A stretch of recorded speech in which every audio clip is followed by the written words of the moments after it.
네, 오늘은 요한계시록 8강입니다. 요한계시록 8강. 증인의 삶에 대해서 10장에 이어서 11장도 오늘 살펴볼 거예요.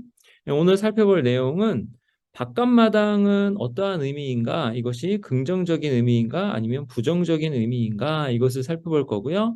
그 다음에 42달 또는 1260일, 그리고 한때, 두때, 반때, 이것은 무슨 뜻인가? 이것을 살펴볼 예정입니다. 그리고 다니엘 9장에 나오는 시기 구분을 해석하는데요. 이것이 두 가지가 연결이 돼요. 42달, 1260일, 한때, 두때, 반때가 다니엘서 9장의 시기 구분과 연결이 돼요. 그래서 다니엘서 9장을 잠깐 살펴볼 거고요. 그리고 두 증인은 누구인가를 살펴볼 겁니다. 자, 그러면 1절, 2절부터 볼게요. 1절, 2절. 11장 1절입니다. 또 내게 지팡이 같은 갈대를 주며 말하기를 일어나서 하나님의 성전과 제단과 그 안에서 경배하는 자들을 측량하되, 이렇게 나옵니다. 측량하되. 그리고 2절, 성전 바깥마당은 측량하지 말고, 이렇게 바깥마당이 나오는데 측량하지 말고 이렇게 말씀해요. 그냥 두라.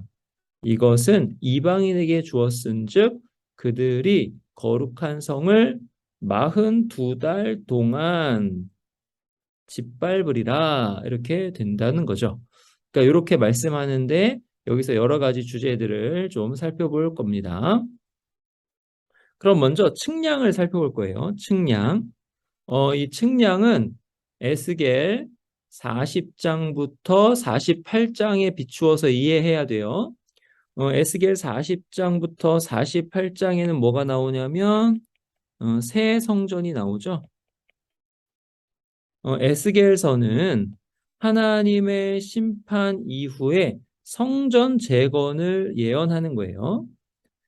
이런 문맥에서 성전을 측량하는 것은 그 성에 거주하는 사람들을 완벽하게 보호한다는 것이죠. 측량은 완벽하게 보호한다는 뜻이다. 지금 우리가 요한계시록을 살펴보는데 요한계시록의 배경이 무엇이냐면은 박해의 배경이라고 그랬죠. 그 나라가 교회를 박해하는 그런 배경이에요. 그런 배경에서 쓰여졌음을 계속 기억하셔야 돼요. 그래서 완벽하게 보호한다, 이게 의미가 있는 겁니다. 이 보호는 그 어떤 해도 받지 않게 하고, 해를 안 받는 거예요.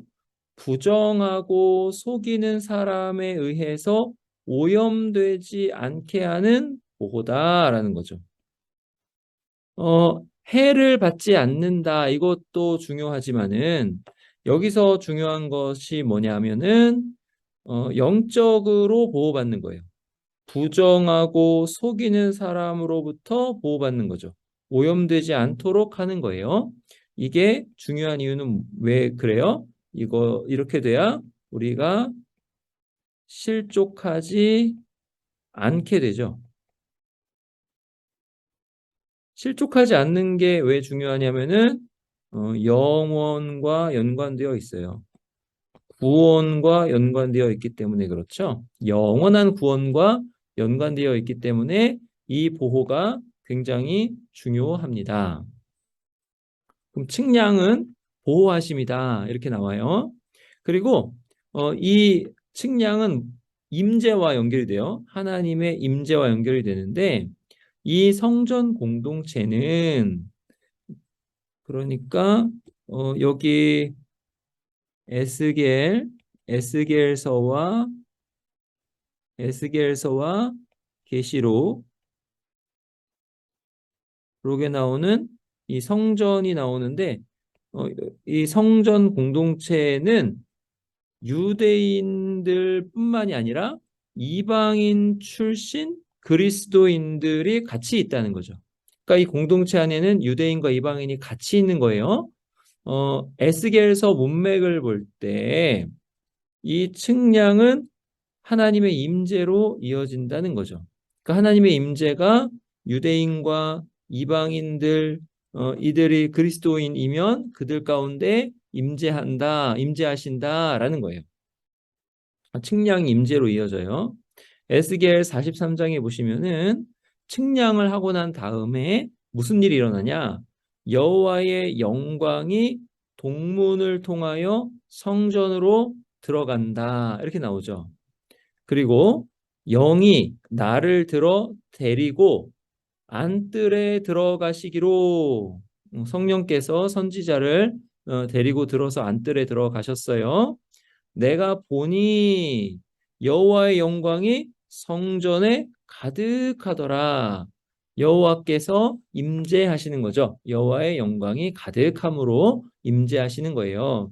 이 임재가 언제 나오냐 했을 때는 측량 이후에 임재가 나온다는 거죠. 측량은 뭐로 이어진다? 임재로 이어진다라는 거예요.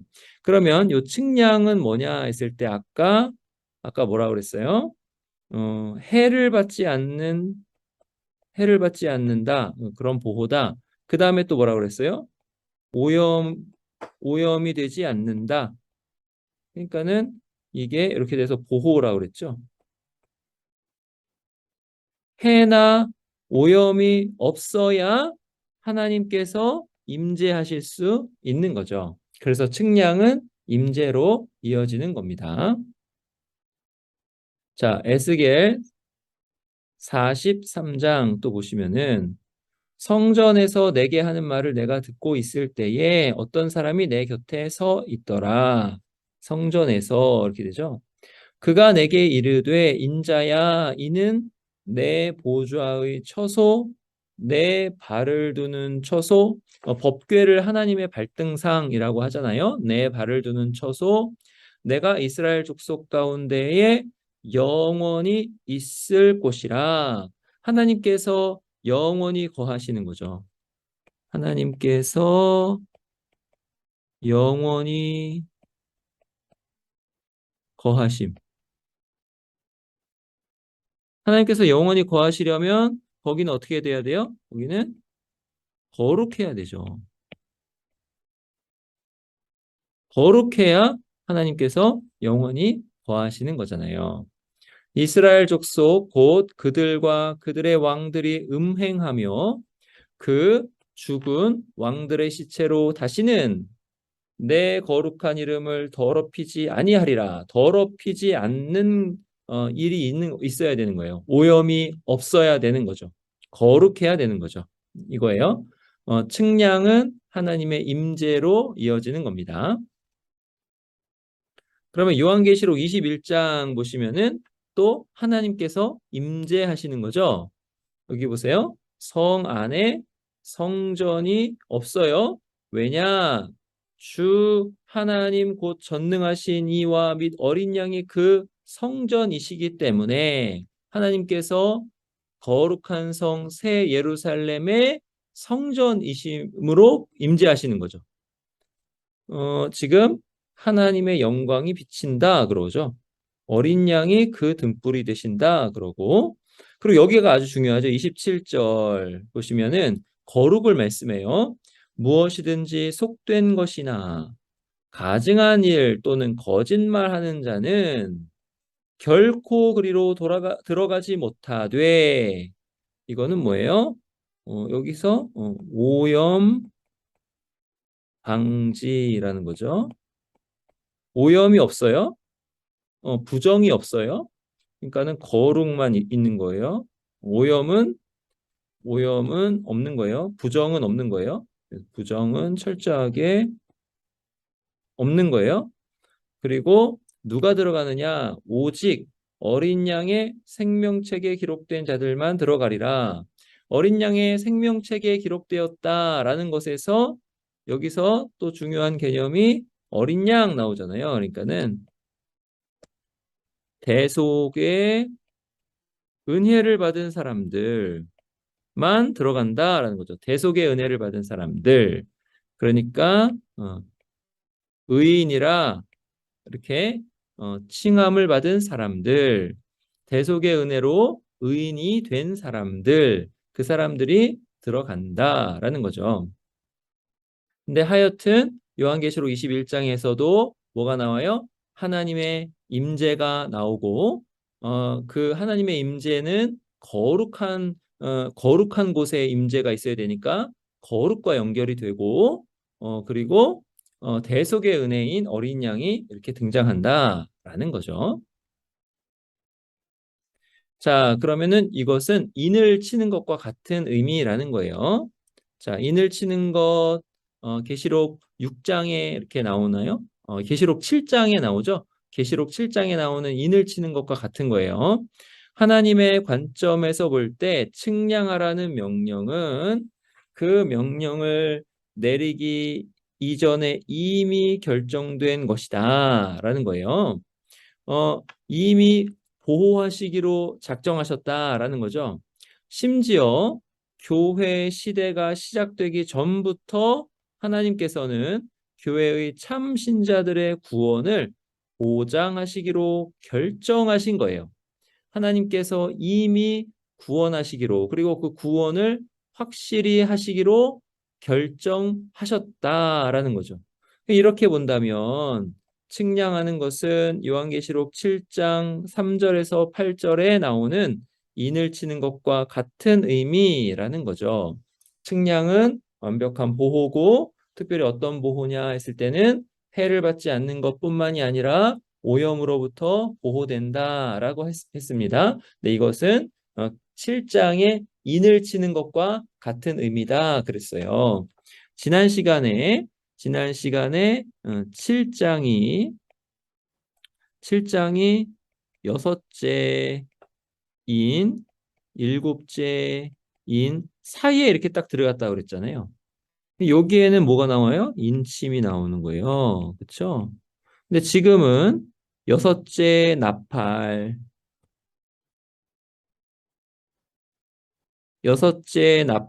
일곱째 나팔 사이에 뭐가 들어가는 거예요? 여기에 지금 측량이 들어가는 거잖아요. 그렇죠?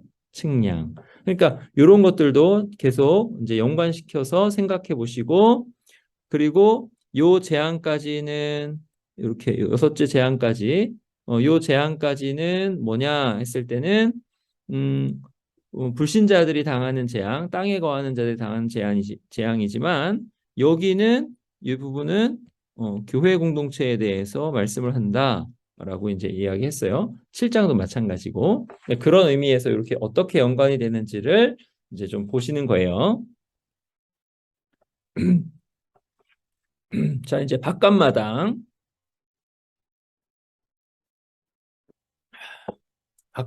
대해서 살펴보겠습니다. 지금 바깥마당이 어떤 곳이냐라고 했을 때 여러 가지 상이한 견해들이 있어요. 왜요? 바깥마당은 측량을 하지 않거든요. 그러니까 이제 측량을 하는 곳은 해를 받지 않도록 보호하고, 그다음에 오염이 되지 않도록 보호하는데, 이렇게 해서 이제 보호하는데, 측량을 하지 않는다는 것은 요렇게 되는 거죠. 해도 받고 오염도 되고 이렇게 되는 거잖아요. 그럼 바깥마당은 이게 긍정적인 거냐 부정적인 거냐, 측량하지 않으니까 이거는 부정적인 거 아니냐, 이런 견해들이 있다는 거예요. 근데 아니다라는 견해가 맞는 견해다라는 거예요. 바깥마당은 긍정적인 거다라는 견해가 맞는 견해예요. 가장 합당한 견해는 바깥마당은 해를 받을 수 있는 영적 이스라엘을 뜻한다라는 거예요. 그러니까 측량 안 했으니까는 해를 받을 수는 있어요. 이런 해를 받을 수는 있어요. 그렇지만 이제 그래도 바깥마당은 영적 이스라엘이다 이런 뜻이에요. 믿지 않는 세상에 의해서 배척당하고 그리고 박해를 받는 그러한 그러한 영역이 있는데 그것이 바깥마당이다라는 거죠. 그러니까 이들은 구원을 못 받은 자들이거나 또는 바깥에 뭐 이방인이라고 해가지고 이방인 그리스도인을 뜻하는 게 아니라 그리스도를 박해하는 그리스도인들을 박해하는 그런 세력을 뜻하는 게 아니라 이들은 영적 이스라엘인데 해를 받거나 또는 박해를 받는 사람들을 뜻한다라는 거예요. 이방인에게 주었은즉 이렇게 돼서 여기서 이방인은 어, 믿는 이방인이 아니라 박해하는 사람을 뜻하는 거죠. 그렇게 해서 배척과 박해를 받도록 내준 영역이 바로 바깥마당이다라는 거예요. 그래서 바깥마당은 긍정적이면서도 해를 받거나 하는 보호되지 않는 영역이다라는 뜻이에요. 근데 그 보호되지 않는다라는 것도 이제 더 깊은 의미가 있어요. 계속 볼게요. 자, 바깥마당에서요. 왜 바깥마당을 긍정적으로 보는 이유가 있어요. 긍정적으로 보는 이유가 있는데 왜 그러냐면 바깥마당에서는 예배를 드리는 장소인데 이방인들이 예배를 드렸다라는 거죠. 바깥마당에서. 그러니까 바깥마당도 성전 안에 있는 곳이에요. 그리고 바깥마당 안쪽에는 여자들을 위한 뜰이죠. 유대인 여자들을 위한 뜻. 그러니까 그림으로 그리면 이렇게 해서 바깥마당 이렇게 해서 여기 이방인이 드리고 여기 여자들이 드리고 여기 남자들이 드리고 여기는 둘 다 유대인이죠. 유대인. 이렇게 되는 거예요. 그러니까 요 영역이 다 성전 안에 있는 영역이라는 거죠. 이 바깥마당에서 그리고 그 안쪽은 제사장의 뜰이에요. 제사장. 이 바깥마당에서 이방인은 예배를 드릴 수 있었습니다. 바깥마당은 예배를 드리는 곳이었어요. 근데 단 누가 예배를 드리냐 했으면 이방인이 드리는 거죠. 요한은 이방인들을 유대인들과 동일하게 새 언약의 공동체 구성원으로 생각해요. 이방인들이라도 예수 그리스도를 믿으면 똑같이 새 언약 공동체의 구성원이라는 거죠. 그러니까 특별히 바깥마당을 이방인에게 내준다라고 했을 때 그것을 뭐 버렸다라거나 그렇게 생각하지 않는다라는 거죠. 그리고 에스겔서에서는 안뜰과 바깥뜰 모두를 측량한다는 거죠. 그러니까 에스겔서에서는 측량하는데 요한계시록에서는 측량하지 않는다라고 했을 때는 그 영역 자체가 달라졌다라는 뜻은 아니라는 거죠. 그러니까 바깥들도 성전 안에 있는 건데 측량하지 않는다라고 했을 때는 조금 더 깊은 의미를 담아서 그렇게 썼다라는 거죠. 왜요? 에스겔서에는 안뜰과 바깥뜰 모두를 측량하기 때문이죠. 바깥뜰도 측정하는데 여기 보세요. 40장 17절에 에스겔 40장 17절에 바깥뜰에 들어가니 이렇게 나오잖아요. 바깥뜰까지 성전 안에 있단 말이죠. 자, 그리고 보세요. 사방에 뭐가 있어요? 담이 있어요. 담이 있어요. 그럼 이 담이 바깥들을 빼고 쳐진 것이 아니라 바깥들을 포함해서 쳐져 있는 거예요. 바깥들을 포함해서. 그래서 그 사방에 담이 있는데 그 담은 뭐냐 했을 때는 그 담은 거룩한 것과 속된 것을 구별하는 것이다 라고 하잖아요. 성전에 이렇게 담을 이렇게 쳤는데 이 성전에 담을 쳤는데 여기는 거룩한 성전이고 여기는 속된 거다. 구별을 이렇게 딱 구별하는 거예요. 구별하는데 요 안쪽에 뭐가 있는 거예요? 요 안쪽에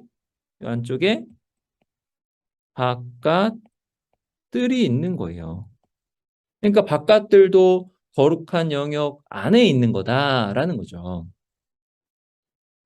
그리고 이 성전은 우상 숭배의 더러움에서 보호되는 거예요.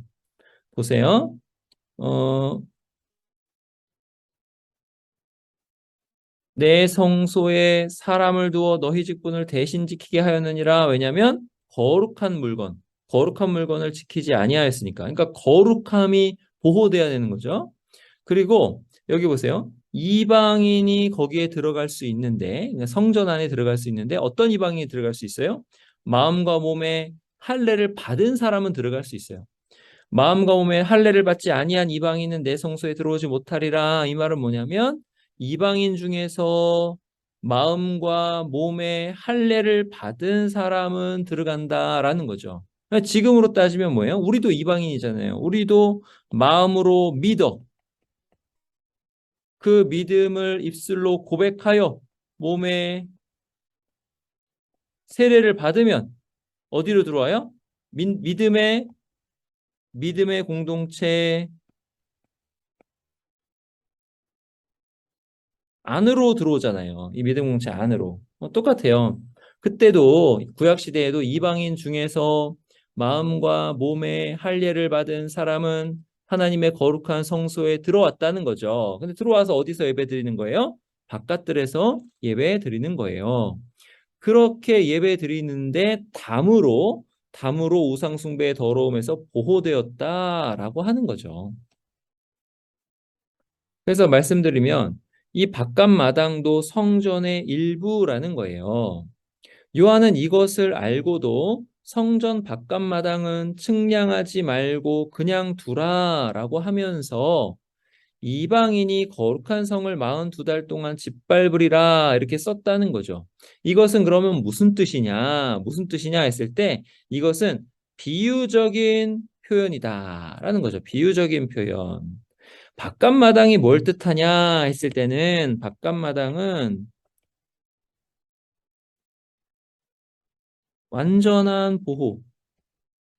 완전한 보호는 뭐예요? 그 어떠한 해도 받지 않는 보호라는 거죠. 완전한 보호가 이 땅에서는 있을 수 있나요? 없죠. 완전한 보호가 이 땅에서는 불가능해요.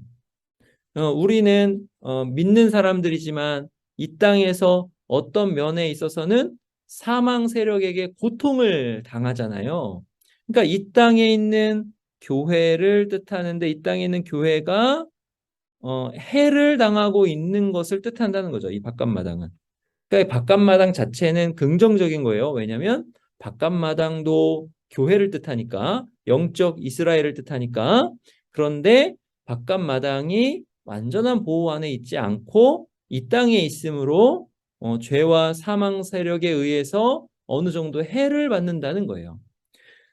여기 보시면 이들은 어느 정도 고난을 받게 되어 있다라는 거죠.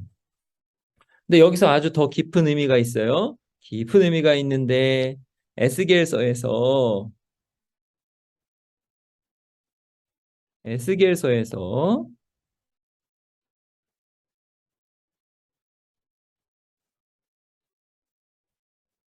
에스겔서에서 측량을 해가지고 뭘 말씀했냐면 우상 숭배가 없다. 그러니까 우상 숭배로부터 보호된다라고 했잖아요. 그러니까 이것의 영적인 의미는 살아있는 거예요. 그러니까 우리의 몸이나 이렇게 보이는 곳은 해를 받을 수 있지만 영혼은 우상 숭배의 영향으로부터 더럽혀지지 않는다라는 거죠. 이것을 요한계시록 당시와 연결시켜 보면 요한계시록 당시 시대 상황에서 만연한 우상 숭배, 그 우상 숭배로부터 영향을 받거나 우상 숭배 때문에 더럽혀지거나 하지 않는다라는 거예요. 우상 숭배로부터 더럽혀지면은 어떻게 되는 거예요? 거룩한 성전 안에 있는 사람이 아닌 거잖아요. 얼마나 무서워요. 그런데 이 바깥마당에 있지만은 우상 숭배 영향으로부터는 더럽혀지지 않는다라는 것을 요한은 바깥마당이라는 표현을 가지고 쓴 거죠. 에스겔을 가져와서. 이제 아시겠어요? 그러니까 바깥마당은 긍정적인데 육체적으로는 해를 받으나 영적으로는 영혼은 우상 숭배로부터 더럽혀지지 않는 그런 영적 이스라엘을 뜻한다. 이 땅에 있는 교회를 뜻한다. 이 말이에요. 자, 거룩한 성이라는 말이 뒤에 나오는데 2절에 거룩한 성이 그것을 또 말씀해요. 자, 요한계시록에서 거룩한 성이 몇 번 등장하는데 요한계시록에 등장하는 거룩한 성은 하늘에 있는 하나님의 도성을 뜻해요. 하늘에 있는 하나님의 도성. 11장 2절에서 거룩한 성은 하늘에 있는 성이면서 땅에 거하는 신자들을 뜻한다. 이렇게 말씀하는 거예요. 그러니까 요한계시록에서 거룩한 성을 이야기할 때는 하늘에 있는 하나님의 도성을 뜻하는데 11장 2절에도 거룩한 성이 나온단 말이죠. 그럼 그 거룩한 성도 마찬가지로 다른 곳에 나오는 거룩한 성처럼 하늘에 있는 성이다라는 거예요. 그렇지만 여기 11장 2절의 문맥을 보니까 하늘에 있는 성이면서도 땅에 거하는 신자들이다라는 거예요. 우리가 그렇죠. 우리가 그 아들의 나라로 옮기셨다라고 말씀하고 우리를 하늘에 앉히셨다라고 말씀하잖아요. 그럼 우리는 하늘에 앉은 사람들이거든요. 그러니까 우리는 하늘에 있는 사람들이에요. 하늘에 있으면서도 땅에 거하는 소속은 하늘이고 우리가 예배를 드릴 때 하늘에서 하나님께 예배를 드리지만은 살아갈 때 이 땅에서 사는 우리들을 뜻한다라는 거죠. 이 거룩한 성이. 그래서 이것은 하늘에 속한 신앙 공동체를 뜻하는데 지상의 신앙 공동체를 이야기하는 거다. 이런 뜻이에요. 자, 거룩한 성 계속 11장 2절에서 거룩한 성이 짓밟힌다는 것은 바깥마당의 의미가 긍정적이다라는 것을 말해줍니다. 바깥마당도 참 신자들을 가리키는 말이라는 거죠. 거룩한 성이 바깥마당과 상응하는데 이 거룩한 성이 박해를 받는 참 하나님의 백성을 가리키기 때문이라는 거예요.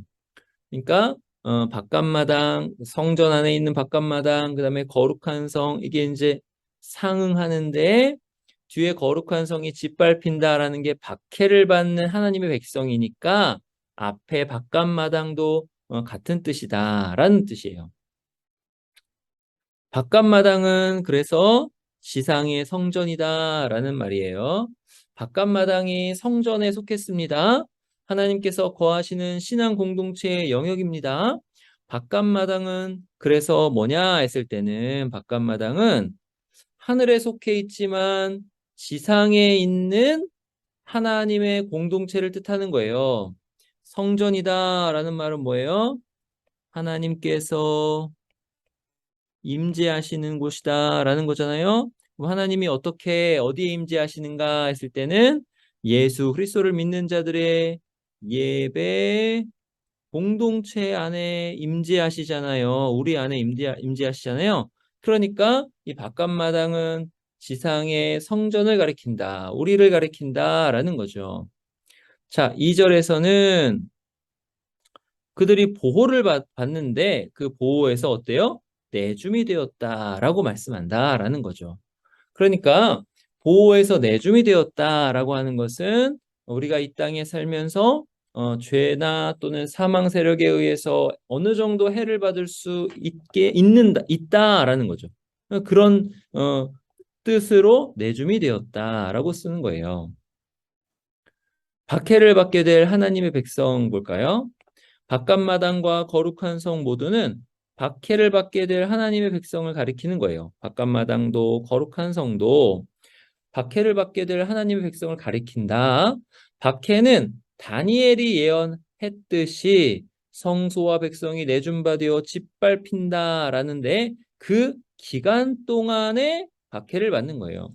그러니까 박해를 계속 받는 것이 아니라 박해를 받는 기간은 딱 한정되어 있어서 정해져 있다라는 뜻입니다. 정해진 기간 동안만 받는다 이거예요. 정해진 기간 동안만 받는 거예요. 정해진 기간 동안.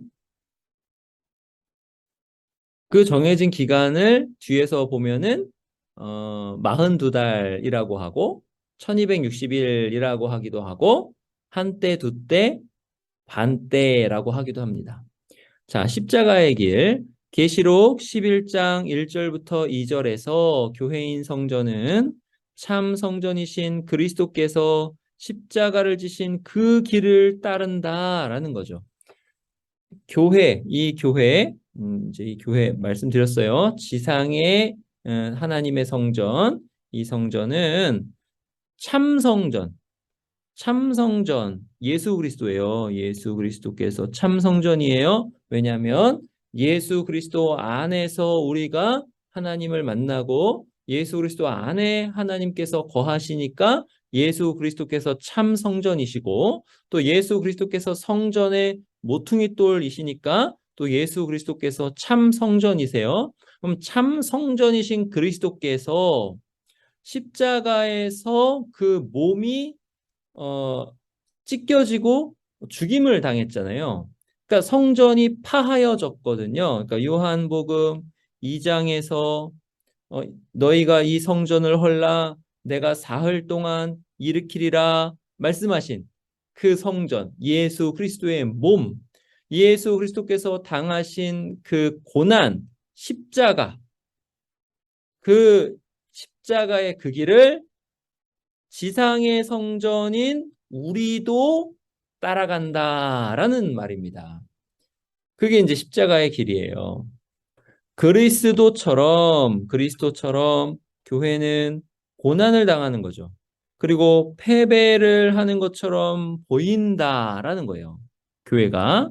그렇지만 그들을 영원한 사망으로 이끄는 우상 숭배로부터는 보호되는 거죠. 그러니까 우상 숭배를 하게 되면 영원한 사망으로 이끌어지는데 우상 숭배로부터는 철저하게 보호되는 거예요. 겉으로 보기에는 고난을 당하고 패배하는 것처럼 보이는데 근데 그게 고난당하고 패배하는 것 자체가 우상 숭배라는 죄에는 승리한다라는 거죠. 승리. 우상 숭배의 죄를 범하지 않고 승리한다는 거예요. 보이는 거는 순교고 박해를 받아서 고난을 심각하게 당하는 건데 그게 승리라는 거죠. 우상 숭배로부터 보호되는 승리. 그렇게 되면 이거는 어떤 승리예요? 영원한 승리. 영원한 승리라는 거죠. 그러니까 궁극적으로 승리한다라는 거예요. 그래서 이 본문은 기독교 시대 전체 과정에 모든 신자를 염두에 두고 있다라는 거죠. 그러니까 바깥마당 내준바되고 그다음에 성전이 42달 동안 짓밟히는 그 모든 것이 기독교 시대의 전체 과정의 모든 신자를 염두에 두고 썼다라는 거예요. 그러니까 우리가 다 거기에 포함되는 거죠. 그리스도의 초림과 재림 사이에 사는 모든 성도들은 그리스도께서 성전으로서 당하신 그 고난의 길을 따른다라는 거죠. 하나님의 임재가 있는 지상의 성전으로서 우리도 그리스도께서 걸어가신 그 고난의 길을 같이 가는 거예요. 따라가는 거예요. 자, 하나님의 성전. 여기서는 대제사장만 들어갈 수 있는 지성소 또는 성전 내부를 가리키는데 구약에서 하나님의 성전은 하나님께서 임재하시는데 사람들이 경험할 수 있도록 임재하시는 장소라는 거죠. 사람들이 하나님의 임재를 경험하도록 하는 임재의 장소가 하나님의 성전이라는 거예요. 그러면서 에스겔 40장에서 48장에서는 하나님의 임재가 어떻대요? 영원할 거다. 이거를 약속하는 거예요. 에스겔서에서. 계시록 11장 1절은 이것을 가져와 가지고 하나님의 임재의 초점이 어디에 있는가 했을 때 영적 성전에 있다라는 거예요. 그러니까 우리에게 있다는 거죠. 영적 성전인 우리 언약 공동체 전체에 하나님의 임재가 있다. 하나님 이제 초점이 이제 교회에 있다라고 하는 거를 에스겔서 40장부터 48장을 가져와서 요한이 우리에게 가르쳐 주고 있는 거죠. 에스겔의 예언이 먼저 영적 수준에서 이루어지기 시작한 거라는 거예요. 우리에게서 이루어지기 시작했어요. 그것을 사도 요한이 요한계시록에 써놓은 겁니다. 자, 그러면 제단이라는 이제 표현도 나와요. 11장에 1절, 2절에 제단이라는 표현도 나오는데 이 제단은 희생 제사의 장소잖아요. 희생 제사의 장소. 이 단어는 고난당하는 언약 공동체를 가리킵니다. 희생제사 같은 고난을 당하는 언약 공동체를 가리켜요. 6장 9절에서 10절 계속 인용하는 요한계시록 6장 9절 10절에 보면은 제단 아래에 고난받으면서 충성스럽게 증언하는 사람들이 등장하죠. 보세요. 여기 보시면은 하나님의 말씀과 그들이 가진 증거로 말미암아 죽임을 당한 영혼들이 등장해요. 그러니까 충성스럽게 증언하는 사람들이죠. 근데 그 죽임을 당했다라고 했죠. 희생적 죽음. 근데 이 영혼들이 어디에 있어요? 이 영혼들이 제단 아래에 있어요. 제단 아래에. 그러니까 이 제단은 무엇을 뜻하냐? 희생적 죽음을 죽은 그 사람들을 뜻한다라는 거죠. 피 흘린 사람들을 뜻한다라는 거예요. 그래서 그들은 누구냐 했을 때 자기들을 복음의 제단에 드리는 사람들이에요.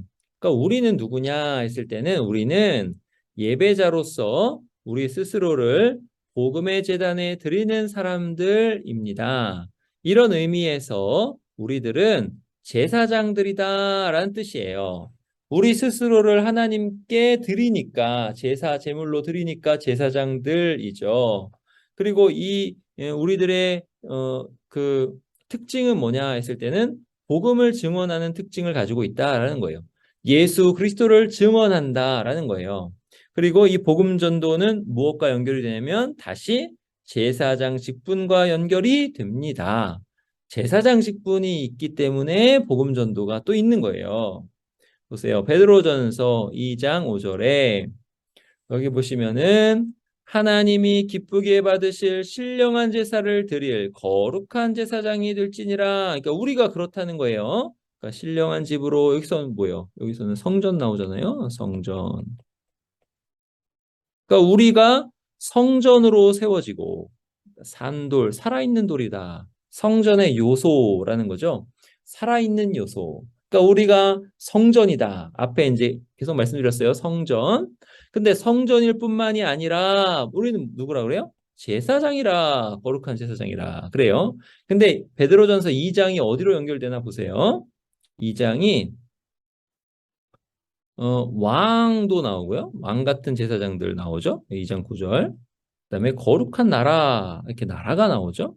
그리고 소유된 백성, 특별한 소유라는 거예요. 출애굽기 9장에 암세굴라 해가지고 아주 특별한 소유, 뭐 이런 뜻인데 이는 아까 이제 제사장을 생각하시면서 이는 그 이유가 있다는 거죠. 목적이 있다는 거죠. 너희를 어두운 데서 불러내어 그의 기이한 빛에 들어가게 하신 이에 아름다운 덕을 선포하게 하려 하심이라. 제사장이 뭐랑 연결되는 거예요? 증언이랑 연결되는 거죠. 예수 그리스도의 신실한 증인됨과 연결이 되는 거예요. 제사장. 또 뭐도요? 왕. 거룩한 나라, 백성, 제사장들 이게 다 뭐라 연결이 돼요? 예수 그리스도를 증언하는 것과 연결돼요. 아름다운 덕을 선포한 복음의 증인과 연결이 된다라는 거죠. 자, 그다음 경배하는 자들이 또 나옵니다. 경배하는 자들. 자, 이 경배하는 자들을 측량하는 것은 땅에서 그들에게 닥치는 일과 상관없이 자, 땅에서는 무슨 일이 닥쳐요? 땅에서는 그들을 박해하는 일을 그들이 이제 당하는 거잖아요. 고난을 받는 거예요.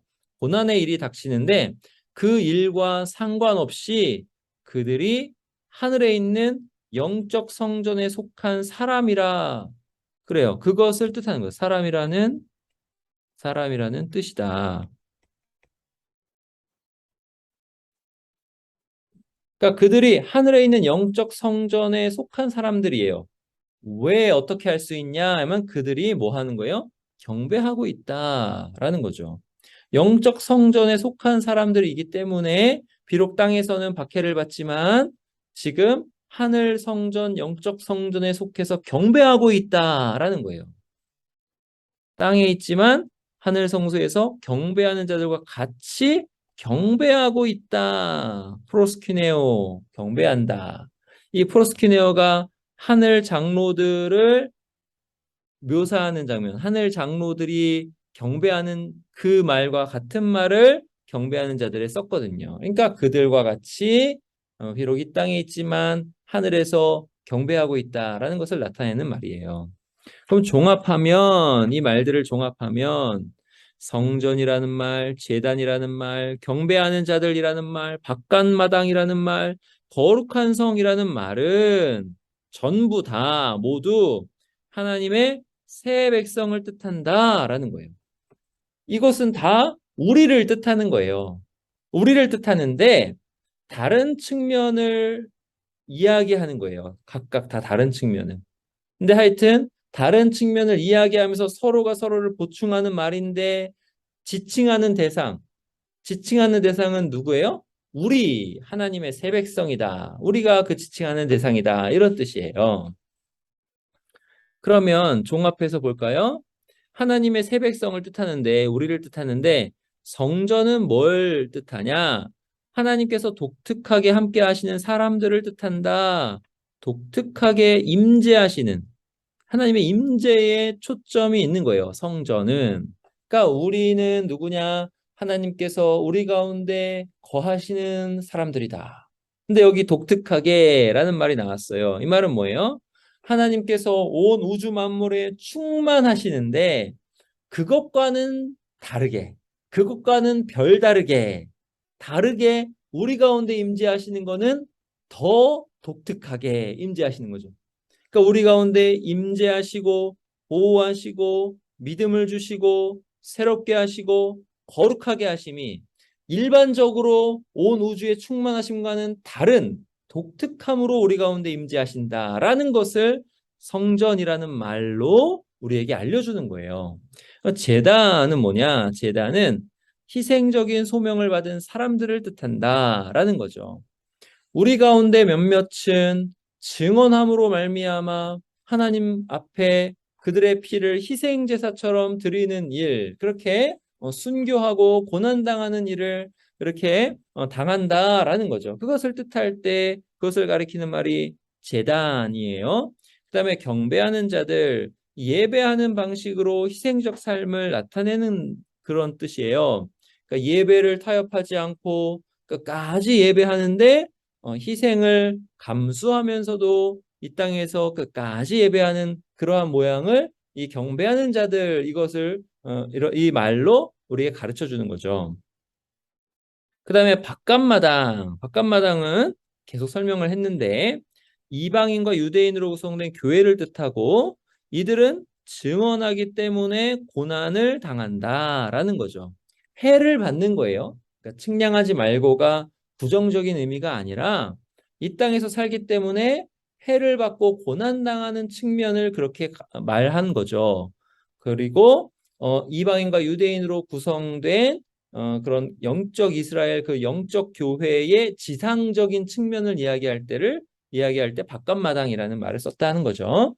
자, 거룩한 성은 하나님께서 임재하시는 구별된 공동체를 뜻하는 거예요. 여기도 하나님께서 임재하신다. 근데 이게 하늘 공동체이지만은 땅에 거하는 공동체를 뜻할 때 11장에서는 거룩한 성을 쓴 거예요. 그리고 성전과 거룩한 성은 성전은 11장 1절에 나오고 거룩한 성은 11장 2절에 나오는데 수미 쌍관을 이루는 거죠.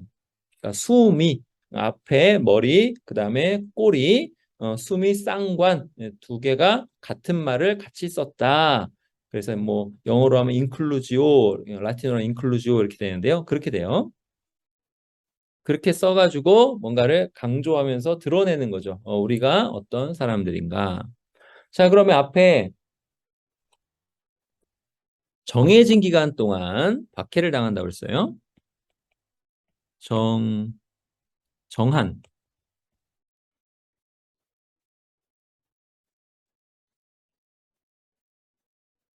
정한 기간 동안 박해를 당하는데 그 정한 기간을 뭐라고 쓰느냐? 42달이라고 썼다라는 거죠. 정한 기간을 42달. 자, 42달은 문자적으로 딱 해서 3년 반, 42달이 3년 반이잖아요. 그 42달을 그냥 문자적인 의미로 그렇게 보면 안 돼요. 이것은 비유예요, 비유. 종말의 기간을 가리키는 비유예요. 다니엘서에서는 이것이 셋대 반이라고 나오거든요. 이것을 요한이 가져온 거예요. 그러니까 요한은 다니엘서를 굉장히 많이 가져왔어요. 구약에서 제일 많이 인용한 성경이 다니엘서거든요. 구약의 묵시록. 그 다니엘서의 셋대 반 이 표현을 요한이 그것을 깨닫고 가져온 거예요. 신자들이 겪는 환란의 기간, 그 다음에 이스라엘의 바벨론 포로 기간, 그 다음에 이스라엘의 최종 구속 이전에 지나갈 기간, 이게 다 42달이라는 거죠. 이 다니엘서에 나와 있는 이 기간을 요한이 깨닫고 이것을 요한계시록에 가져와서 여기다가 쓴 거예요. 그러면 42달이 다니엘서에 어디 나오냐 했을 때 다니엘서 12장 7절에 여기 보세요.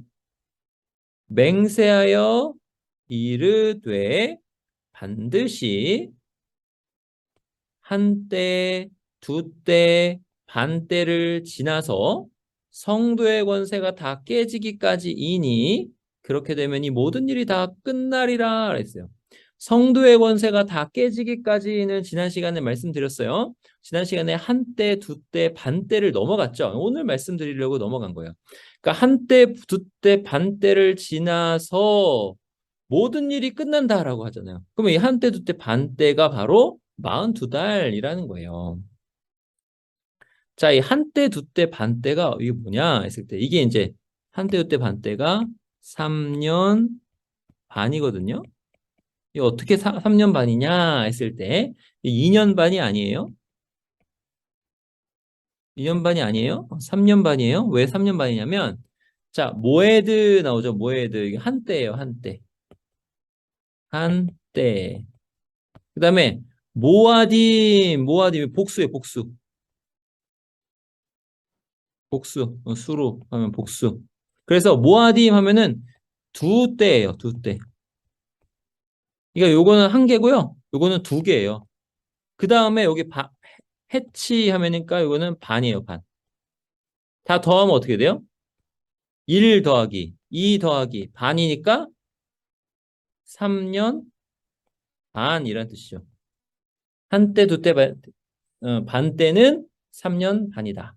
그리고 12달이잖아요. 12달이니까 36개월이 3년이죠. 거기다가 6개월 더하니까 42달이니까 이것도 3년 6개월 이렇게 되죠. 그 다음에 요 한때, 두때, 반때가 더 깊은 의미가 뭐냐 했을 때는 한때, 두때, 반때를 자, 모에드라고 썼어요. 이 모에드는 뭐냐면 만남이라는 뜻을 가지고 있어요. 만남이라는 뜻에서 여기에 나온 말이 절기라는 거거든요. 하나님을 만나는 때가 절기잖아요. 그러면 하나의 절기가 지나면 1년이잖아요. 두 개의 절기가 지나면 2년이잖아요.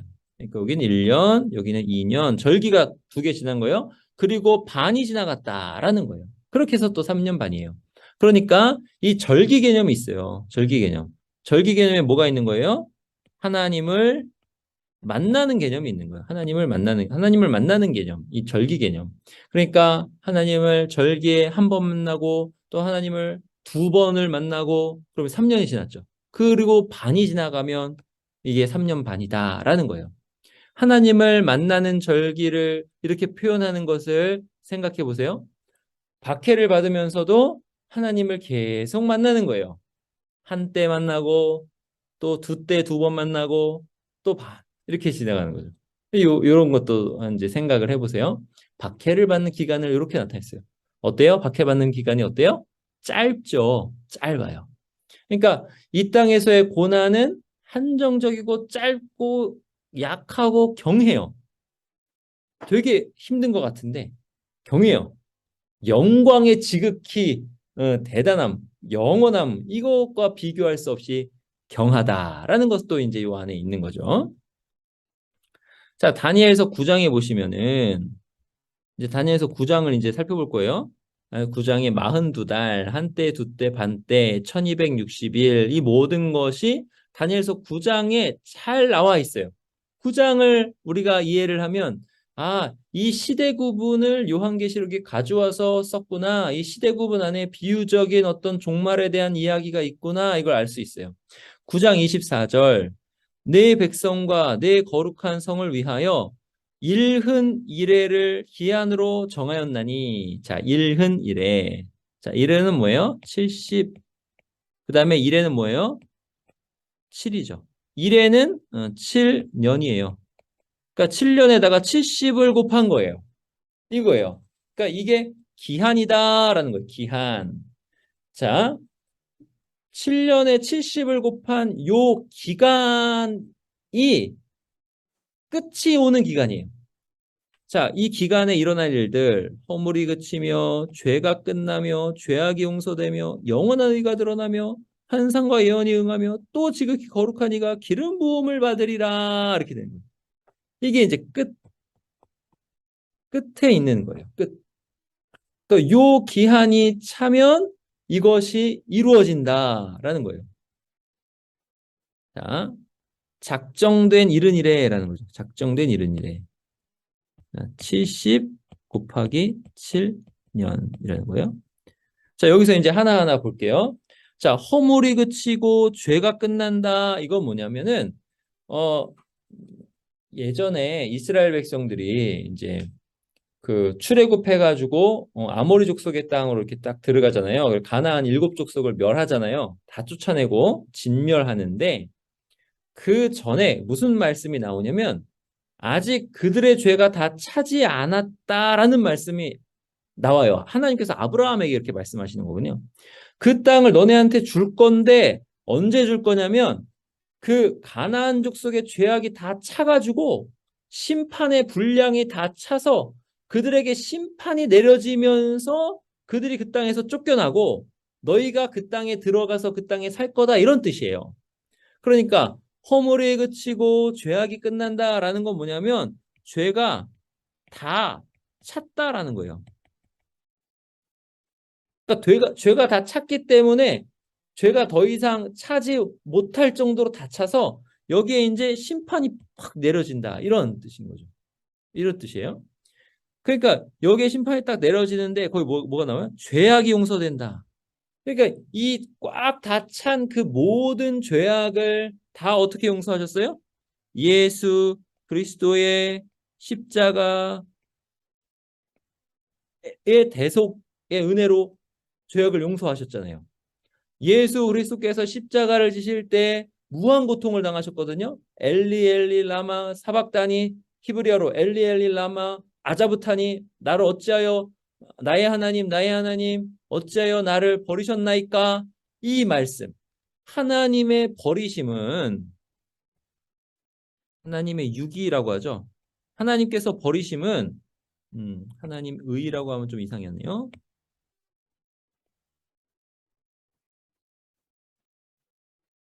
하나님께서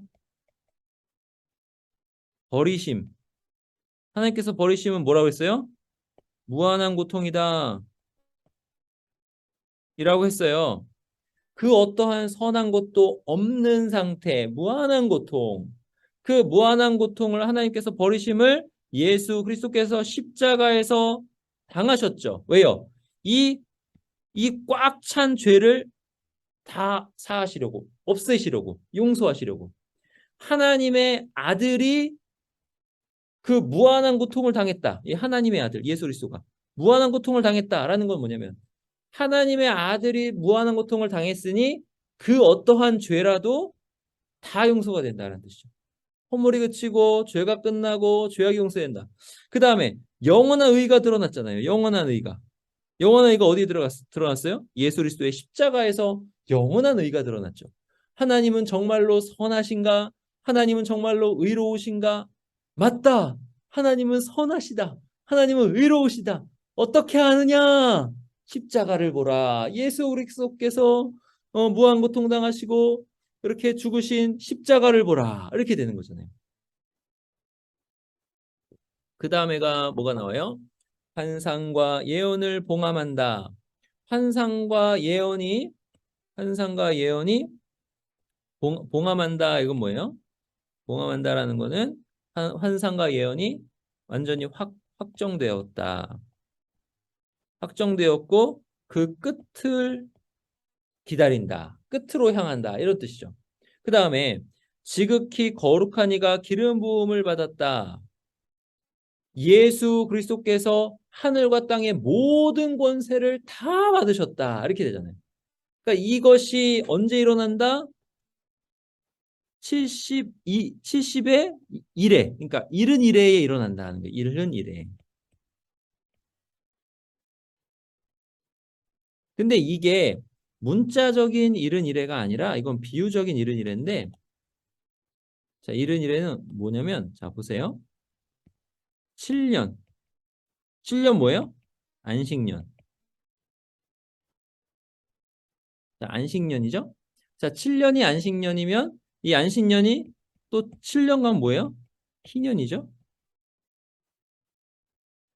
자, 여기서 71회는 뭐예요? 71회는 곱하기 10이죠. 그러니까 희년 10번이에요. 1흔 1회는 10번의 10번째 희년이에요. 희년. 자, 희년 보세요. 희년 뭐가 생각나요? 주 여호와의 영이 내게 임하셨으니 하면서 하나님 예수 그리스도께서 누가복음에서 희년을 선포하시죠. 그 희년의 선포. 이렇게 돼요. 그러니까 일은 일에는 열 번째 희년을 뜻하고 이 열 번째 희년에 있을 복역의 때가 끝난 걸 뜻하는 거예요. 자, 복역의 때가 끝났다.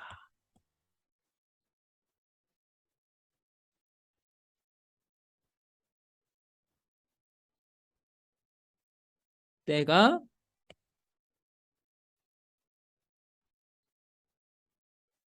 끝났다. 이걸 뜻해요. 복역의 때가 끝났다.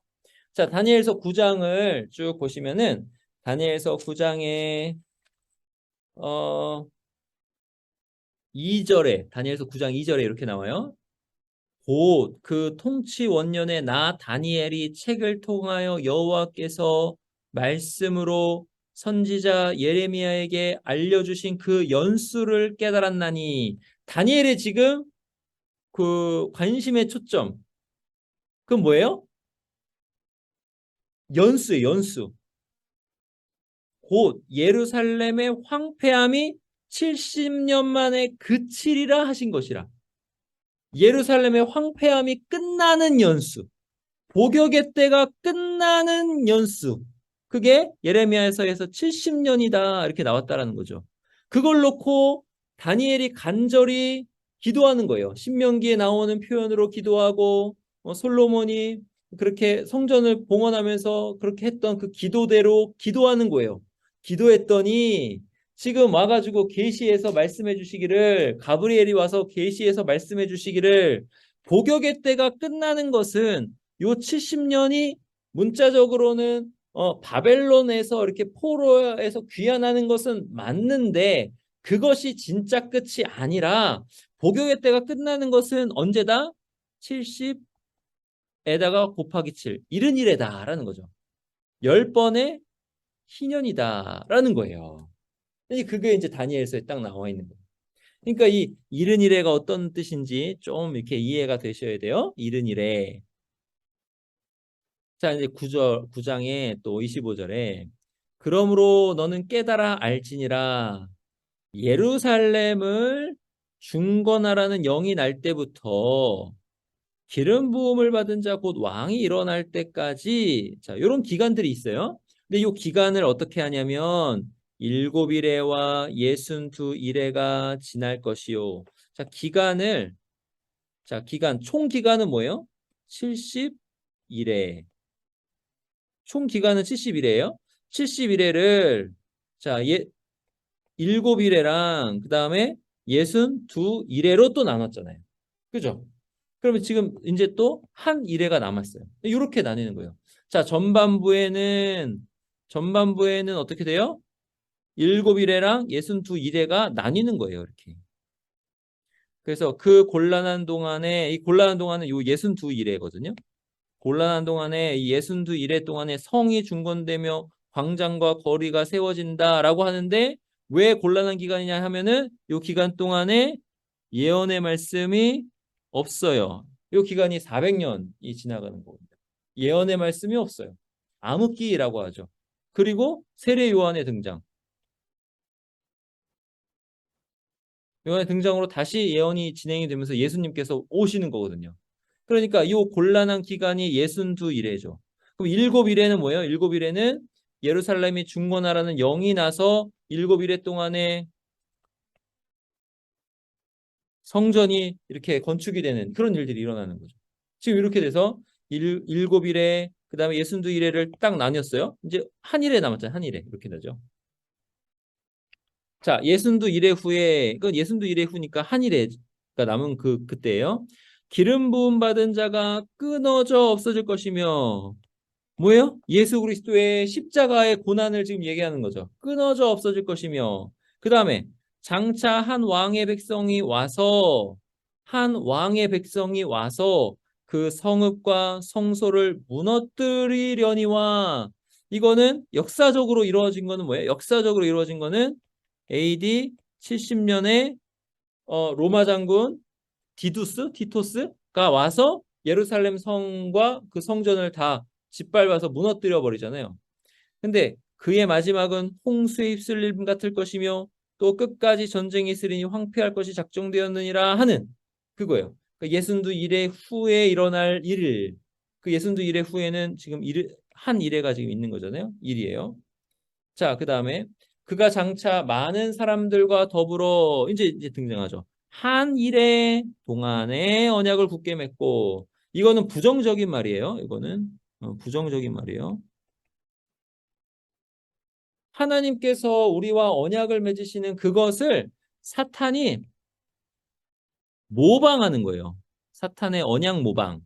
그래가지고 그가 그 일의 절반에 자 이제 한 일에 7년이잖아요. 한 일회에 반 나뉘는 거예요. 반. 3년 반. 또 3년 반. 이렇게 나뉘는 거예요. 그래서 절반에 제사와 예물을 금지할 것이며 그다음에 또 포악하여 가증한 것의 날개를 의지하여 설 것이며 또 이미 정한 종말의 진노가 황폐하게 한 자에게 쏟아지리라 하였느니라. 여러분 이거 신약의 복음서에서 이런 얘기 나오잖아요. 멸망에 가증한 것이 서 있지 못할 곳에 선 것을 보거든. 이게 다 다니엘서의 말씀이랑 연결이 되는 거예요. 그러니까 이 일의 절반에 3년 반 해서 요 3년 반이 뭐냐 했을 때는 교회가 박해당하는 기간이 요 3년 반이다. 이렇게 되는 거예요. 그러니까 다니엘서 9장을 보시면 다시 자, 69일에 7일에와 62일에로 이렇게 나뉘잖아요. 그리고 그 성이 곤란한 동안에 회복되고 그 광장과 거리가 다시 지어질 것이고 자, 62일의 후에 세 가지 메시아가 끊어져 없어질 것이고 장차 한 왕의 백성이 와서 그 성읍과 성소를 무너뜨릴 것이고 그의 마지막은 홍수에 휩쓸림 같을 것이고 또 끝까지 전쟁이 있을 것이고 황폐할 것이 작정되었고 이거예요. 이게 이제 예순두 일의 후예요. 그 다음에 이제는 한일회죠. 한일회. 그리고 절반 그러니까는 한일회 앞에 전반 그다음에 한일회 후반 앞에 3년 반 뒤에 3년 반이 또 나뉘는 거예요. 거기서 그때 그가 장차 많은 사람들과 더불어 한 일해 동안에 언약을 굳게 맺을 것이다. 이때가 이제 교회의 박해 시대인데 그가 그 일의 절반의 제사와 예물을 금지할 것이다. 그러면서 굉장히 하나님을 막 대적하는 거예요. 그가 포악하여 가증한 것의 날개를 의지하여 설 것이다. 가증한 것 나왔잖아요. 가증한 것이 날개를 의지한다. 이 가증한 것, 서지 못할 것이 선 것을 보거든. 뭐 이런 거 연결되는 거죠. 이미 정한 종말까지 진노가 황폐하게 하는 자에게 쏟아질 것이다. 그러니까 진노가 그에게 쏟아지는 일이 있을 것이죠. 이게 종말의 때 이렇게 되는 거예요. 그러니까 이 종말의 때가 언제냐? 우리가 사는 이때라는 거죠. 저기 마가복음 보시면 마가복음에 황폐하게 하는 자가 멸망에 가증한 것 이렇게 되는 거예요. 이게 연결이 되는 거예요. 멸망에 가증한 것이 다니엘서에서 나왔던 그 표현이 딱 여기 나오는 거예요. 서지 못할 곳에 선 것을 보거든 읽는 자는 깨달을진저. 다니엘서를 보고 깨달을진저 이렇게 되겠죠. 깨달을진저. 또 이 예언이 딱 있을 때 깨닫고 도망가야 돼요. 유대에 있는 자들은 산으로 도망할지어다 이렇게 되는 거죠. 그러니까 이때에 실제로 이것이 역사 안에서 성취된 것은 예루살렘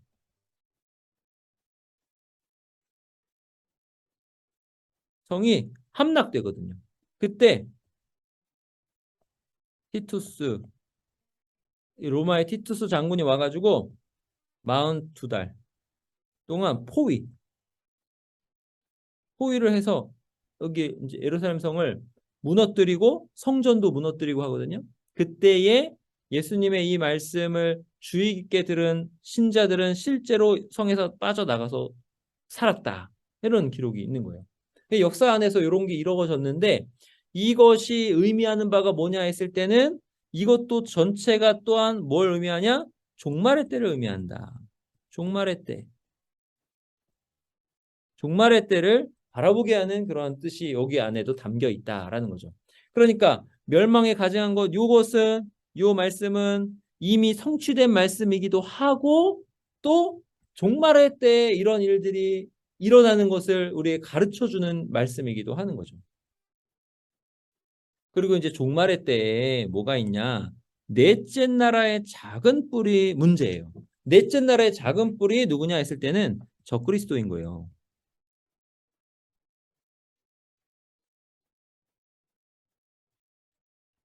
근데 이 넷째 나라 다니엘서에서 앞에 세 나라는 정해져 있어요. 바벨론, 그다음에 어 메데바사, 그다음에 헬라 이렇게 앞에 세 나라는 정해져 있는데 넷째 나라가 로마라고 나오진 않아요.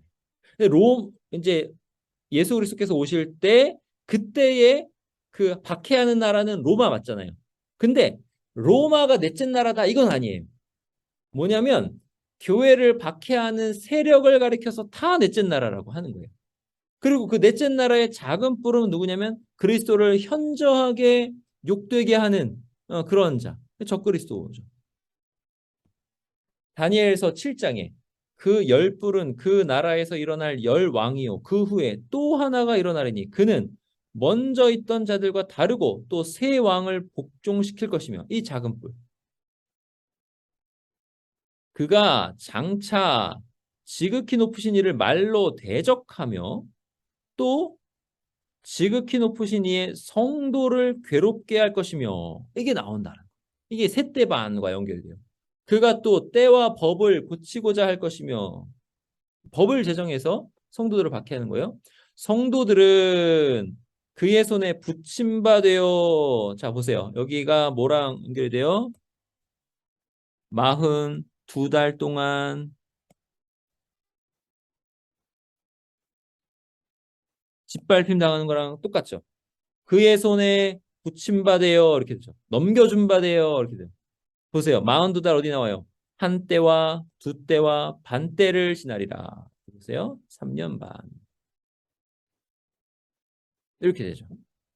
그러나 심판이 시작되면 그의 권세는 빼앗기고 완전히 멸망할 것이요. 이것이 다니엘서 9장에 딱 나온다라는 거죠.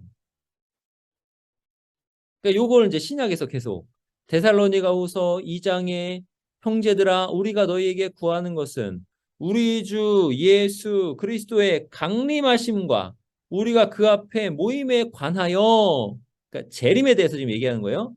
영으로나 또는 말로나 또는 우리에게서 받았다 하는 편지로나 주의 날이 이르렀다고 해서 쉽게 마음이 흔들리거나 두려워하거나 하지 말아야 한다는 것이라. 주님이 이미 재림했다라고 하는 말에 속지 말라라는 거예요.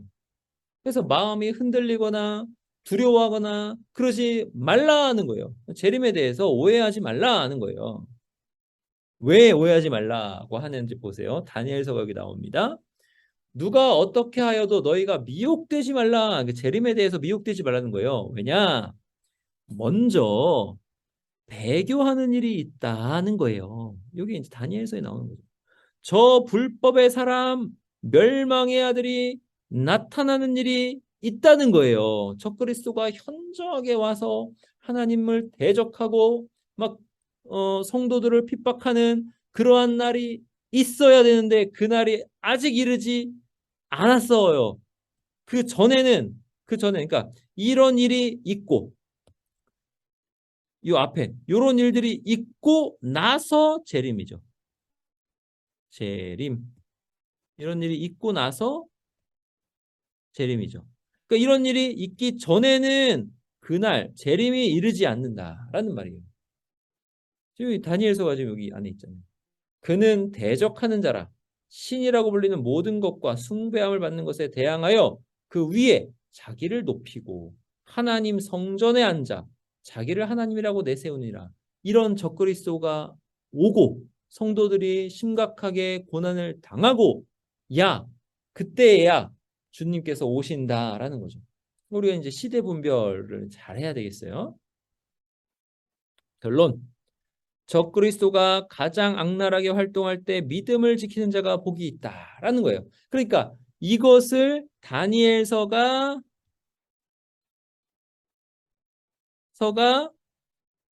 기한을 말씀하면서 이미 말씀한 거죠. 일은 이래. 일은 이래. 일은 이래를 말씀했잖아요. 다니엘서가. 그리고 일은 이래는 어떻게 나뉘어요? 복습. 일은 이래는 7일에랑 62일에랑 처음에 나뉘었죠? 그리고 이제 한 일에는 여기 한 일에는 뭐예요? 7년이죠? 한 일에는 앞에 3년 반, 뒤에 3년 반 이렇게 나뉘고 요때에 무슨 일이 있느냐 했으면 적그리스도가 일어나서 성도들을 아주 괴랄하게 괴롭힌다. 심각하게 괴롭힌다. 이렇게 되는 거예요. 자, 보충 설명을 드리면 요 42라는 숫자 이스라엘 광야 생활 때 42번 진을 쳤다라는 거죠. 그러니까 요 42달은 다름 아니라 뭘 뜻한다? 교회의 시대를 포괄해서 뜻한다라는 거예요. 그러니까 이스라엘이 광야 생활을 하고 가나안으로 들어가는데 그때 기간이 42달, 42번 진을 쳤다는 거죠. 근데 이는 42년을 뜻하기도 해요. 광야 생활은 몇 년이에요? 40년. 근데 이미 2년이 지나서 여기까지가 시내산에 2년을 있고 그리고 40년이 갔으니까 총 42년을 뜻하기도 한다. 교회의 시대. 42. 자, 그다음에 1260일. 1260일은 한 달을 30일로 하면 이것도 뭐예요? 3년 반, 42달. 1260일 그래요. 그러니까 내가 나의 두 증인에게 권세를 주리니 그들이 굵은 베옷을 입고 1260일을 예언하리라. 근데 여기서 왜 앞에는 또 42달이고 여기는 달을 썼고 앞에는 뭐 한때, 두때, 반때를 썼고 그러니까 한때, 두때, 반때 이렇게 돼 있죠. 3년 반. 이걸 썼고 왜 여기서는 1262를 썼냐? 이것도 생각해 보실 수 있죠. 이거 왜 그랬을 것 같아요? 왜 그랬을 것 같아요? 예언은 언제 어떻게 하는 거예요? 이렇게 증언은 어떻게 하는 거예요? 증언은 날마다 하는 거예요. 날마다. 이렇게 이제 우리가 또 이해할 수 있죠. 하여튼 1260일도 나온다는 거죠. 그 다음에 12장 6절 보면 그 여자가 광야로 도망하매 거기서 1260일 동안 그를 양육하기 위하여 하나님께서 예비하신 곳에 있더라. 그 여자 이거 교회를 뜻합니다. 교회. 그리고 교회 시대에 1260일 동안 그를 양육하기 위하여 그 메시아 이렇게 되는데 하여튼 이거는 뒤에서 더 자세하게 살펴볼게요. 여기도 교회의 시대가 어떻게 나와요? 1260일로 나온다라는 거죠. 자, 그리고 셋대반. 셋대반. 보세요. 14장, 12장 14절. 그 여자가 큰 독수리의 두 날개를 받아 이 독수리의 두 날개 뭐예요? 광야에서 하나님께서 이스라엘 백성을 독수리의 두 날개로 업어서 인도하셨다라고 하잖아요. 두 날개로 받아 여기도 광야 나와요. 광야 자기 곳으로 날아가 거기서 그 뱀의 낯을 피하여 뱀 사탄이죠. 하나님을 대적하는 자 피하여 여기 나오죠. 한 때와 두 때와 반 때를 양육받음에 여기 보세요. 한때가 카이론에서 한때 어타임 한때 카이론 그 다음에 그리고라는 뜻이고요. 카이 그 다음에 카이로스 이건 뭐예요? 두 때 앞에 한 개, 일, 그 다음에 두 때니까 이 이렇게 되는 거예요. 일, 이. 그 다음에 반이에요. 이거. 해미수 해고 이 카이로 그래서 한때의 반 이렇게 되니까 3년 반이다. 이렇게 3.5. 3년 반 이렇게 되는 거죠. 그 다음에 여기서 특별히 무슨 말을 썼어요? 카이로스라는 말을 썼어요. 카이로스라는 말. 카이로스랑 크로노스라는 말. 크로노스 철자를 확실하게 모르겠어요. 크로노스인지 크로노스인지 모르겠어요. 이건 잘 모르겠지만 하여튼 카이로스와 크로노스는 달라요. 이 왜 뭐가 다르냐면 카이로스는 어떤 시점, 의미가 있는 시점이에요. 기회. 이게 카이로스예요. 이 카이로스. 그러니까 앞에서 모에드 나왔죠. 하나님을 만나는 절기 이런 뜻이랑 연관이 되는 거예요. 그래서 카이로스란 말 썼어요. 크로노스라고 안 쓰고. 카이로스. 자, 이제 아시겠죠?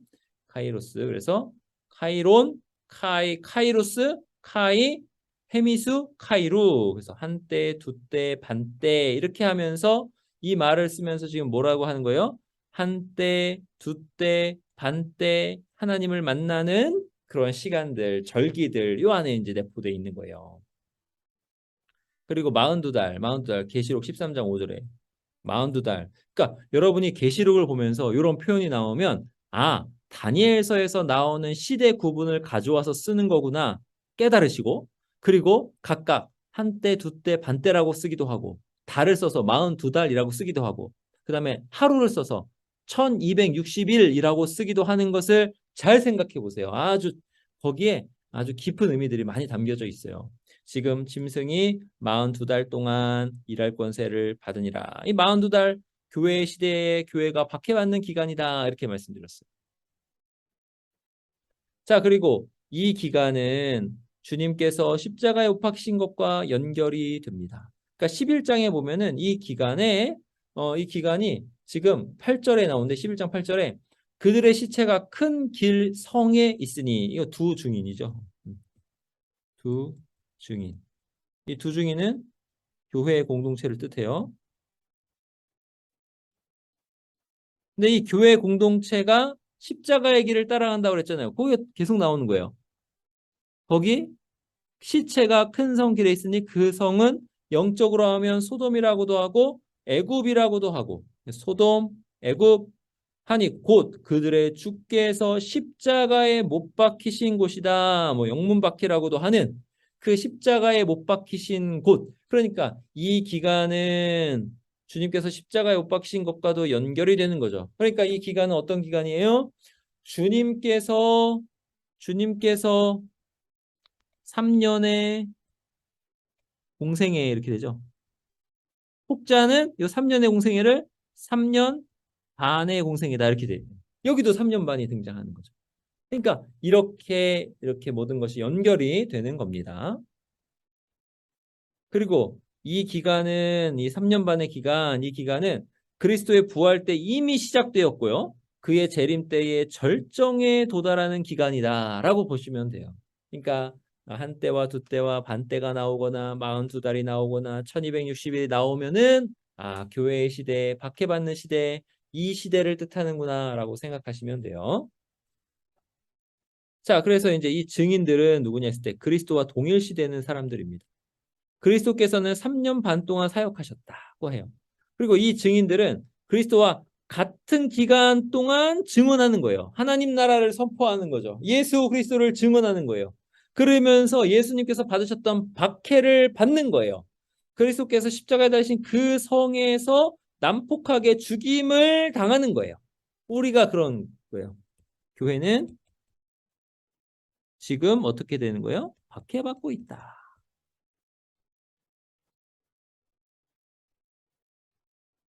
이걸 좀 생각하셔야 돼요.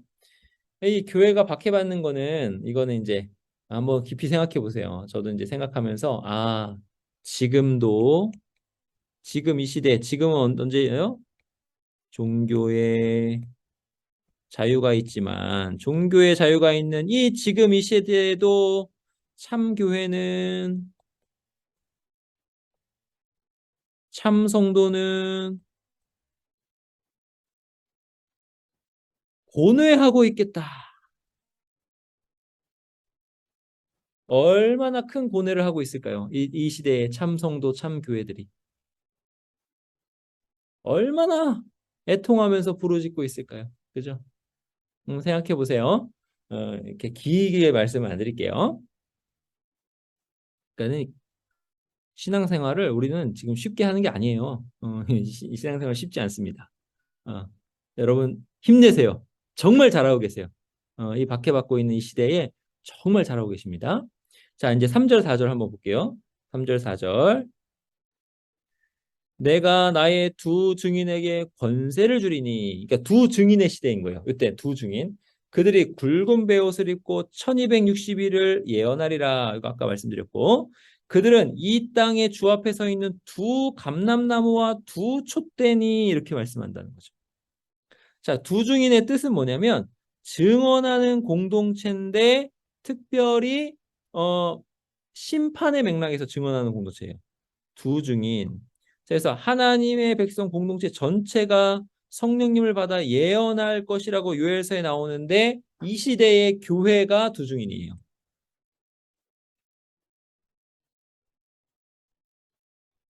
그러니까 이 시대 교회의 정체성은 뭐예요? 증인이다는 거죠. 자, 요엘서에 보시면은 내가 내 영을 만민에게 부어주리니 말씀하시잖아요. 그러니까 이 일이 그러면서 뒤에 쭉 나와요. 자녀들이 장래일을 말할 것이며 너희 늙은이는 꿈을 꾸며 너희 젊은이는 이상을 볼 것이며 이 일이 사도행전에 자 초기 기독교 공동체는 유엘서의 예언을 이 그들 중에서 성취되기 시작했다고 이해했다. 사도행전에 딱 나온다는 거죠. 때가 제 삼신이 오전 9시라는 거예요. 오전 9시 정신이 가장 이렇게 활발할 때 제정신일 때 그러니까 술 취한 게 아니라는 거예요. 너희 생각과 같이 이 사람들이 취한 것이 아니라 이들이 그렇게 하는 거는 선지자 요엘을 통하여 말씀하신 것이다라는 거죠. 요엘서가 딱 나오잖아요. 그러면서 성령께서 임하셔서 내 영을 모든 육체에 부어주리니 임하셔서 지금 예언하고 있는 거야. 젊은이들이 환상을 보고 있는 거야. 늙은이들이 꿈을 꾸고 있는 거야. 이거를 지금 베드로가 설교한 거예요. 그러니까 이 초기 교회의 증인 공동체다 이렇게 나오는 거예요. 요엘서에 나오는 게 초기 교회부터 이렇게 되는 거죠. 그리고 두촛대 이 증인들은 두촛대라고도 불리는데 이 두촛대는 왕과 제사장의 기능을 하는 그 두촛대예요. 스가랴 4장에 나오거든요. 스가랴 4장에서 이 촛대는 스룹바벨의 기초를 놓은 두 번째 성전을 의미하는 거예요. 자, 촛대는 촛대라는 부분으로 전체를 의미하는 거예요. 전체는 뭐예요? 성전이에요, 성전. 전체 성전. 그래서 촛대는 성전인데 두 촛대다 했을 때 보세요. 여기 보시면은 등잔이 나오죠. 등잔. 이 등잔에 7등잔 나오잖아요. 그 뒤에 앞에 이제 7령 할 때 제가 설명을 드렸는데 이 등잔과 일곱 등잔과 등잔이 나오는데 이 등잔이 어디랑 연결돼요? 오직 나의 영으로 되느니라 해서 성령님과 연결이 돼요. 성령님. 성령님. 이 성령님과 연결이 되는데 뒤에 보면 이게 뭘 가리키냐면은 성전 건축을 가리킨다는 거죠. 아이고, 건축을 가리킨다는 거죠. 자, 보세요. 산. 장애물이에요. 장애물이 있어요. 수룹바벨 앞에서 평지가 되리라. 그다음에 수룹바벨이 지금 뭐예요? 머릿돌을 놓는다라고 하잖아요. 성전의 기초를 놓는 거예요. 자, 수룹바벨의 손이 그의 성전의 기초를 놓았은즉 그의 손이 그 일을 마치리라. 그 여호와께서 나를 보내신 줄 알아. 그러니까 수룹바벨이 성전의 기초를 놓은 그 성전을 가리키는 표현이 뭐예요? 요 등잔, 순금 등잔 때, 촛대라는 거죠. 촛대. 그래서 주 앞에 서 있는 자 둘은 누구냐 했을 때는 왕과 제사장이라는 거죠. 스룹바벨, 왕적 인물, 대제사장 여호수아, 제사장 이렇게 되는 거예요. 그래서 이 등잔대 좌우에 두 감람나무가 있는데 이 감람나무는 누구냐 했을 때 기름을 흘린다라는 거죠. 이 감람나무가. 감람나무 두 가지는 누구냐 했을 때 이는 기름 부음 받은 자 둘이니 두 증인 둘 온 세상의 주 앞에 서 있는 자더라. 두 증인이 주 앞에 서 있는다라고 계시록에 또 나오거든요. 그러니까 주 앞에 서 있는 기름 부음 받은 자 둘은 왕과 제사장을 뜻한다. 근데 이들이 뭘 해요? 이들이 뭘 하냐면 성전 건축을 한다는 거죠. 그 성전 건축이 뭘 의미하냐 했을 때 영적으로 교회 예수 그리스도의 몸으로 교회로 지어지고 자라간다 이런 뜻이잖아요. 그거예요. 그거. 그래서 거기서 두 증인이 등장하는 거예요. 그러면 이게 왜 또 두 증인이라고 했냐 했을 때는 여러분 이게 이 두 증인이라는 말로 굉장히 심오한 내용을 사도 요한이 함축해가지고 우리에게 보여주는 거예요. 이 그림으로. 그러니까 이게 따라오기를 참 어려우실 수 있지만은 또 천천히 따라와 주세요. 두 증인 율법을 범한 사람을 재판할 때요. 증인의 최소 요구 인원은 둘이에요, 둘. 한 사람이 저 사람이다라고 하면은 죽일 수가 없어요. 최소 두 사람은 돼야 죽일 수가 있는 거예요. 민수기 35장. 사람을 죽인 모든 자, 곧 살인한 자는 증인들의 말을 따라서 죽일 것이나 한 증인의 증거만 따라서 죽이지 말 것이요. 여기에 이제 두 증인이에요. 문자적으로 두 명을 뜻하는 게 아니라 근데 지금 두 명을 뜻하면서는 뭔가 깊은 의미를 앞에서 말씀드렸어요. 근데 이게 문자적으로 두 명을 뜻하는 게 아니라 증언하는 공동체 전체를 뜻하고 특별히 이 증언의 재판 효력을 뜻하는 거예요. 두 증인은. 자, 두 증인 계속 두 사람이나 세 사람의 증언으로 재판해서 죽이라 하는 거죠. 한 사람의 증언으로는 죽이지 말라. 자, 신명기 19장. 한 증인으로만 정할 것이 아니요. 두 증인의 입으로나 또는 세 증인의 입으로 그 사건을 확정할 것이며 두세 사람이 모인 것에 내가 그들과 함께 있다라고 하는 것도 이런 맥락이에요. 두 증인. 두 증인의 효력, 두 증인의 증언이 효력이 있기 때문에 두 증인이라는 거죠. 그러니까 법적 증인으로 두 증인의 증언이 효력이 있어요. 그래서 두 증인이 등장하는 거예요. 문자적으로 둘이 아니고요. 오직 두 교회만. 이건 참고적인데요. 서머나 교회, 빌라델비아 교회만 이 두 교회만 책망을 받지 않았어요. 이게 아주 그러니까 재밌는 거죠. 이 두 교회만 책망을 받지 않았다. 두 증인. 여기도 연결이 되는 거죠. 그다음에 두 증인이 어떻게 하고 있어요? 굵은 베옷을 입고 있어요. 굵은 베옷을 입고. 이 증인들의 메시지로 인해 심판이 임할 것을 암시하는 거죠. 자, 이 베옷은 뭐예요? 슬픔을 이야기하는데요. 심판을 받는 것에 대한 슬픔이에요. 증언을 했는데 이들이 회개하지 않고 심판을 받는 거예요. 그러니까 슬픔이에요. 심판을 강조하는 거예요. 그들을 박해하는 자들과 재판하는 관계에 있다는 것을 드러내는 거죠. 증인들이 재판하는 관계. 그리고 재판의 결과는 뭐예요? 심판이다라는 거예요. 계시록 11장 13절. 큰 지진. 그래서 사람이 죽어요. 실천이라 이렇게 죽어요. 자, 심판이라. 5절. 만일 누구든지 그들을 해하고자 하면 그들의 입에서 불이 나와서 그들의 원수를 삼켜버릴 것이요. 이렇게 나온다는 거죠. 자, 아무도 이 촛대를 영적으로 이길 수 없어요. 증인들의 영혼은 해를 입지 않는 거예요. 증인들은요, 신체적으로나 또는 정치적으로나 사회적으로 해를 당할 수는 있지만은 그들의 지위, 그들의 증언하는 지위에는 영향을 받지 않는 거예요. 반대로 이들의 증언을 저버리면 심판을 당하는 거예요. 증언을 저버리면 심판을 당합니다. 그러니까 이 증인들은 해를 받지 않고 이들의 증언을 저버리는 자들이 해를 당하는 거예요. 대신에 이 증인들은 어때요? 신체적으로나 경제적으로나 정치적으로나 사회적으로는 해를 당할 수 있어요. 그러니까 앞에서 이야기한 그 말씀을 또 떠올려 보세요. 영적으로는 완벽하게 보호되는 거고 오히려 그 증언을 받지 않는 자들, 저버리는 자들이 심판을 당한다는 거죠. 자, 불이 나왔어라는 표현. 이 표현은 원수들에게 임하는 심판에 대한 법적 선언이에요. 이사야 11장 4절. 공의, 심판 이렇게 나오잖아요. 가난한 자를 심판, 공의. 무슨 맥락이에요? 재판 맥락. 재판 맥락이에요. 정직으로 세상의 겸손한 자를 판단, 심판, 판단, 재판 맥락이에요. 그의 입에 막대기로 세상을 치며 그의 입술의 기운으로 악인을 죽일 것이며 입술의 기운, 입에서 뭐가 나와서 악인을 죽인다. 앞에 예수님께서 입에서 날선검이 나와서 이렇게 심판하시잖아요. 똑같이 입에서 나와서 비유적인 표현. 구약 성경에서는 하나님의 심판이 그의 입에서 나와 사르는 불로 그려진다라는 거죠. 사무엘하 22장. 그의 코에서 연기가 오르고 입에서 불이 나와 사름이요. 그 불에 숯이 피었도다. 이렇게 된.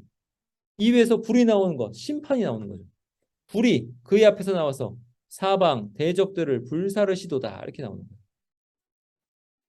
근데 그들을 누구든지 그 증인들을 해하고자 하면 반드시 그와 같이 죽임을 당한다라는 거죠. 자, 신명기에서 나오는 거예요. 그가 그의 형제에게 해하려고 꾀한 그대로, 그러니까 이 거짓 증인이거든요. 거짓 증언하는 사람들. 거짓 증언하면서 그 형제가 이렇게 돼서 뭐 어떻게 좀 처벌을 받았으면 좋겠다. 그러니까는 애매하게 고난을 당하게 하는 거예요. 근데 그렇게 꾀한 그대로 그에게 행하여. 그대로 그에게 행하여. 이렇게 되잖아요. 그러니까는 그들을 해하고자 하는 그대로 죽임을 당한다. 이렇게 된다.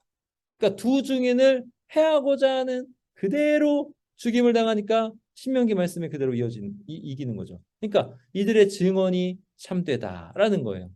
만일 사람을 죽인 모든 자고 살인한 자는 증인들의 말을 따라서 죽일 것이나 증인들의 말을 따라서 죽인다. 불이 나와서 심판한다. 이런 뜻이. 네, 그런 뜻입니다. 저희가 지금 5절까지 살펴봤어요. 5절까지 살펴봤는데 네, 시간이 이제 다 됐고요. 다음 시간에는 11장 후반부를 살펴볼 예정입니다.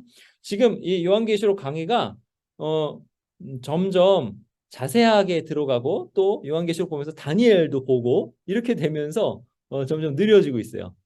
12강까지 해서 요한계시록을 다 끝낼 수 있을지는 모르겠습니다만은 할 수 있는 한 그 의미를 잘 담아가지고 설명하는 데 중점을 두고 또 앞으로 또 계속 나가겠습니다. 여기까지 들어서 감사합니다.